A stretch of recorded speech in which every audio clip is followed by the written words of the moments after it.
वाले 4 दिनों के भीतर बहू बाजार से सीरम टोली की ओर जाने की योजना बना रहे हैं तो ये खास खबर आपके लिए है। अगले 4 दिनों तक इसके रूट में बदलाव किया गया है और ट्रैफिक के जो नियम है उसमें भी बदलाव किए गए हैं। शहर के विकास और निर्माणाधीन फ्लाईओवर के काम को गति देने के लिए यह बदलाव किया गया है।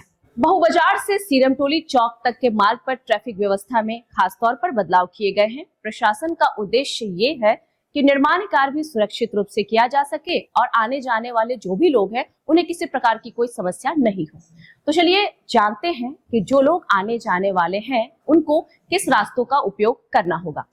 बहू बाजार से सीरम टोली की ओर जाने वाले भारी वाहनों का जो प्रवेश है उसे पूरी तरीके से वर्जित कर दिया गया है। छोटे वाहनों और दोपहिया वाहनों के लिए वैकल्पिक मार्गों की व्यवस्था की गई है। ऐसे में अगर आप खादगड़ा बस स्टैंड से आ रहे हैं तो कृपया करके मुंडा चौक या फिर काटा टोली के जो वैकल्प रास्ते हैं उसका ही प्रयोग करें। बहू बाजार से सीधे सीरम टोली जाने वाली लेन को बैरिकेडिंग करके उसका रूट डाइवर्ट कर दिया गया है। ऐसे में या तो आप चर्च रोड या फिर मिशन चौक होकर अपने गंतव्य तक पहुंच सकते हैं। रेलवे स्टेशन जाने वाले यात्रियों के लिए ये सलाह है कि वो अपने घर से कम 20 मिनट पहले निकले। चुटिया की ओर से जाने वाले लोग पटेल चौक होकर रास्ते का इस्तेमाल कर सकते हैं ताकि सीरम टोली पर अक्सर जो जाम लगते हैं उससे अपने आप को बचाया जा सके। हालांकि ये सच है कि रूट बदलने से थोड़ी परेशानी का सामना सबको करना पड़ सकता है, लेकिन बनने वाला जो नया फ्लाईओवर है भविष्य में यह सफर को बहुत आसान बनाने वाला है, ऐसा माना जा रहा है।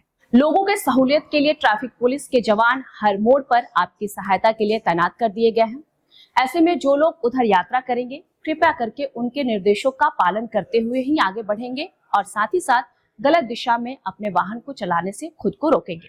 नो पार्किंग जोन में गाड़ी खड़ी करने से बचना होगा ताकि सड़क पर किसी भी प्रकार की कोई अत्यधिक जो दबाव है वो ना बढ़े। तो याद रखिए कि अगले 4 दिन तक इसी तरीके की ट्रैफिक व्यवस्था वहां लागू रहने वाली है। सुरक्षित चलिए और दूसरों को भी सुरक्षित रहने दीजिए और किसी भी आपातकाल की स्थिति अगर उत्पन्न होती है या फिर जाम लगता है तो उसके जानकारी के लिए आप स्थानीय ट्रैफिक हेल्पलाइन नंबर का भी सहयोग ले सकते हैं।